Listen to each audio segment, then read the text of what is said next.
இந்த வீடியோவில் நம்ம ஃபவுண்ட் ஷார்ட் ஹேண்ட் ப்ராப்பர்ட்டி பற்றி பார்க்க போகிறோம். எப்படி அந்த ஷார்ட் ஹேண்ட் ப்ராப்பர்ட்டி யூஸ் பண்ணணும், தென் அது உள்ளுக்கு இருக்கிற வேல்யூ எல்லாம் எப்படி ஆர்டராக வைக்கணும் அப்படின்னு சொல்லி கிளியராக இந்த வீடியோவில் பார்க்கலாம்.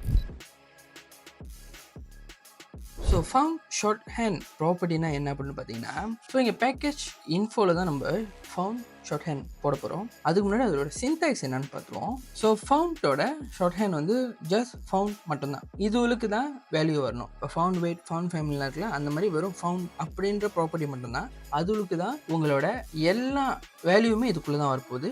ஆனால் சரியான ஆர்டர்ஸில் நம்ம கொடுக்கணும். அதாவது ஃபர்ஸ்ட் வந்து ஃபவுண்ட் ஸ்டைலோட வேல்யூ வரணும், அதுக்கப்புறம் ஃபவுண்ட் வேரியண்ட்டோட வேல்யூ வரணும், அதுக்கப்புறம் ஃபவுண்டோட வெயிட்டோட வேல்யூ வரணும், அதுக்கப்புறம் ஃபவுண்டோட சைஸ் வேல்யூ வரணும், அது கூடவே ஃபார்வர்ட் ஸ்லாஷ் போட்டு ஃபவுண்டோட லைன் ஹைட்டோட வேல்யூ வரணும், கடைசியாக தான் ஃபவுண்ட் ஃபேமிலியோட வேல்யூ வரணும். ஸோ இந்த மாதிரி தான் இருக்கும் அதோட சின்டெக்ஸ். ஆர்டர்ஸ் ரொம்ப முக்கியம். ஸோ நம்ம ஒன் பை ஒன் நான் உங்களுக்கு சொல்கிறேன் எப்படி இந்த வேல்யூஸ் போடலாம் அப்படின்ட்டுன்னு.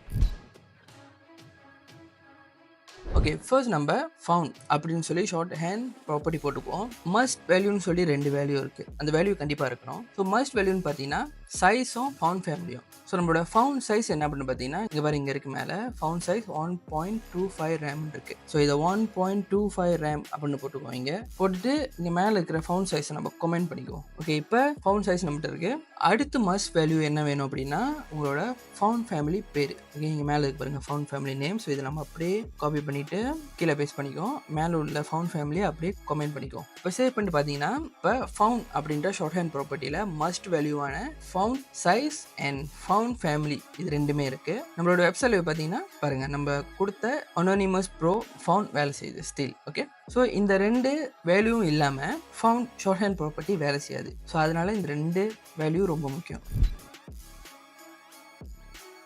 இது கூடவே இதுக்கப்புறம் வரப்போகிறது எல்லாமே ஆப்ஷனல் வேல்யூ தான், இருக்கணும்னு அவசியம் இல்லை, ஆனால் ஆப்ஷனல் வேல்யூ. அதில் முக்கியமாக இருக்கிறது ஃபவுண்ட் வெயிட். பாருங்க 700 கொடுத்துருக்கோம் ஃபவுண்ட் வெயிட். நம்ம ஃபவுண்ட் வெயிட் எப்போவுமே ஃபவுண்ட் சைஸ்க்கு முன்னாடி தான் இருக்கணும். ஸோ நம்மளோட ஃபவுண்ட் வெயிட் 700 அதை போட்டுக்கோம். இப்போ சேவ் பண்ணிட்டு இந்த ஃபவுண்ட் வெயிட்டும் நான் கமெண்ட் பண்ணிடுறேன். இப்போ font weight, font size, font family இந்த 3 வேல்யூமே இருக்குது. அதாவது நம்மகிட்ட ஏற்கனவே இந்த font weight, font family, font size இது 3 வேல்யூ தான் அது. இப்போ பார்த்தீங்கன்னா பேக் டு நம்மளோட ஒரிஜினல் வேல்யூக்கே வந்துருச்சு. ஸோ இன்னும் மேலும் இருக்கிற ஆப்ஷனல் வேல்யூஸ் பார்ப்போம். So font weight முடிஞ்சாச்சா?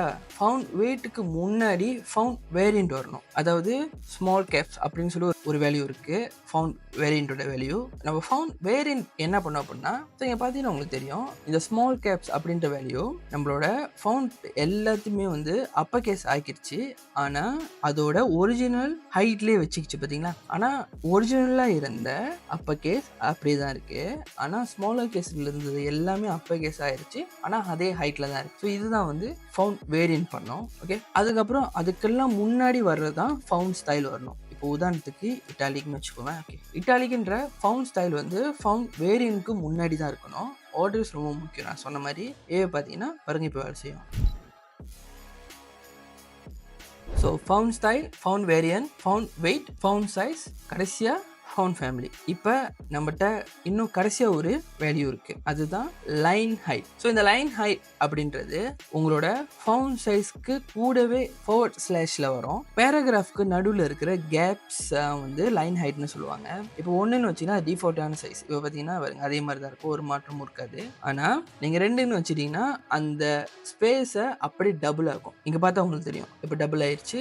அதே மாதிரி 3ன்னு வச்சிங்கன்னா அது வந்து ட்ரிபிள் ஆகும். அந்த ஸ்பேஸை நடுவில் மட்டும் இருக்காது, அதுக்கு மேலேயும் உங்களோட லைன் ஹைட் ஓட சைஸ் ஈக்குவலாக இருக்கும். ஸோ நம்மளுக்கு ஆக்சுவலாக லைன் ஹைட் வேணாம், ஆனால் இருந்தாலும் ஒரு சின்டெக்ஸ்க்காக நான் போட்டு வச்சுக்கிறேன். ஸோ இப்போ பார்த்தீங்கன்னா இதுதான் ஃபுல் ஃபவுண்ட் ஷார்ட் ஹேண்ட் ஓட ப்ராப்பர்ட்டிஸ்.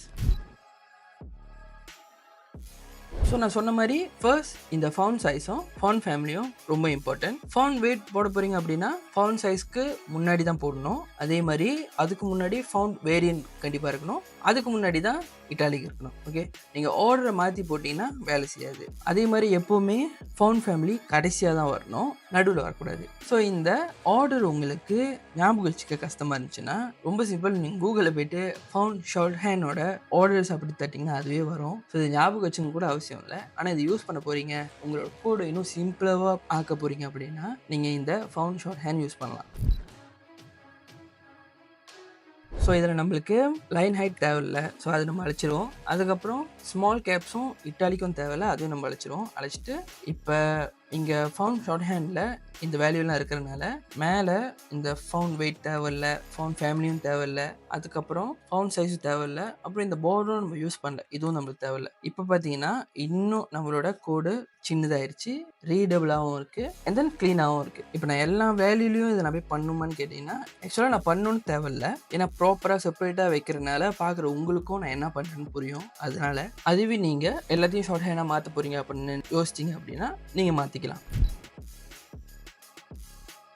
ஸோ இதில் யூஸே பண்ணாத இன்னொரு 2 வேல்யூ இருக்குது. அது வந்து சோலோ வேல்யூ. ஓகே, இதை நான் அதை அப்படியே எடுத்துகிட்டு மெனு அப்படின்னு இந்த ஃபவுண்டில் போட்டேன் அப்படின்னா உங்களோட பிசியில் இருக்கிற டிஃபால்ட்டான மெனுவோட ஃபவுண்ட் கிடைக்கும். ஓகே, இப்போ நான் சேவ் பண்ணிட்டு பார்த்தீங்கன்னா இங்கே பாருங்கள். ஸோ இதுதான் வந்து என்னோட பிசியில் இருக்கிற டிஃபால்ட்டான மெனு ஃபவுண்ட். அதே மாதிரி ஸ்டேட்டஸ் பா அப்படின்னு சொல்லிட்டு இன்னொரு வேல்யூ இருக்குது. இது போட்டிங்கன்னா என்னோட ஸ்டேட்டஸ் பாவோட என்னோட பிசியில் இருக்கிற டிஃபால்ட்டான ஃபவுண்ட். ஸோ இந்த மாதிரி இன்னும் 2 வேல்யூ இருக்குது. அது நான் உங்களுக்கு இருக்குன்றதுக்காக எக்ஸாம்பிள் காமிச்சேன். ஆனால் ஆக்சுவலாக நம்ம அது யூஸ் பண்ணுறதில்ல. ஸோ அதனால் நம்மளுக்கு அது வேணாம். பேக் டு நம்மளோட ஒரிஜினல் வேல்யூஸ்க்கே வந்துடுவோம்.